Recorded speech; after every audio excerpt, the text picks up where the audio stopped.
الرحیم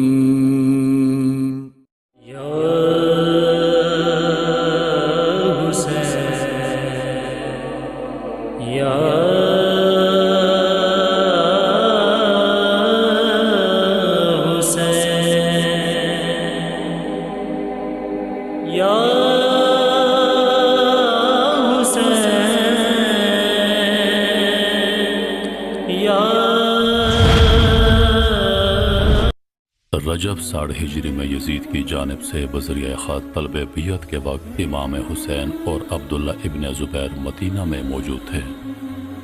اس کے بعد پہلے ابن زبیر اور پھر امام حسین عازم مکہ ہوئے۔ امام حسین نے 28 رجب کو مدینہ چھوڑا اور اپنی ولادت کے روز 3 شعبان کو آپ وارد مکہ ہوئے۔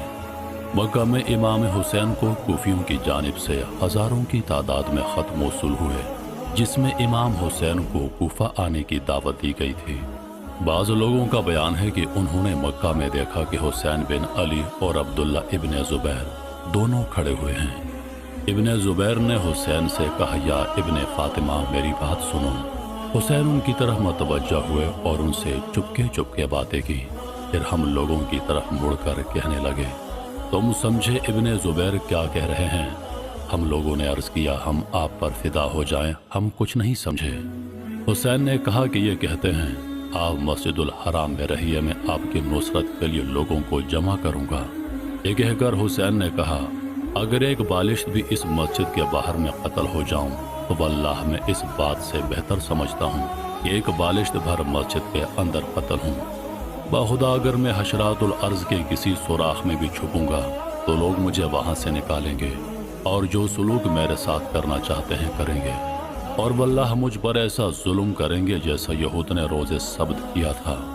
امام حسین کے یہ جملے بتاتے ہیں کہ انہیں اپنی شہادت کا یقین تھا، کیونکہ وہ جانتے تھے کہ وہ یزید کی بیعت ہرگز نہیں کریں گے، جس کی پاداش میں انہیں شہید کر دیا جائے گا، اور وہ یہ نہیں چاہتے تھے کہ مسجد الحرام میں ان کا قتل حرمت کعبہ کی پامالی کا سبب بنے۔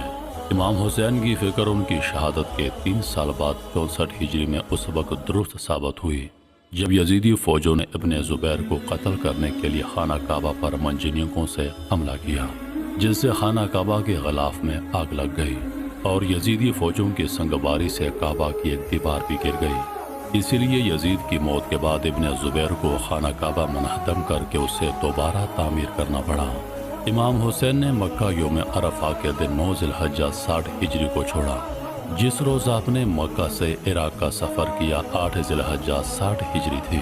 تاہم جلال الدین سیوطی نے اپنی کتاب تاریخ الخلفاء میں لکھا ہے کہ حضرت امام حسین رضی اللہ عنہ 10 ذی الحجہ 60 ہجری اپنے اہل بیت کے ساتھ، جس میں مرد، عورتیں اور بچے شامل تھے، مکہ معظمہ سے عراق کی طرف روانہ ہو گئے۔ اس سفر کے دوران امام حسین نے متعدد مقامات پر قیام کیا۔ مختلف تاریخوں میں آپ کے قیام کی منازل کی تعداد میں اختلاف ہے، تاہم وہ مقامات جہاں امام حسین نے یا تو قیام کیا یا دوران سفر کوئی اہم واقعہ پیش آیا اور جن کے بارے میں مورخین کی اکثریت کا اتفاق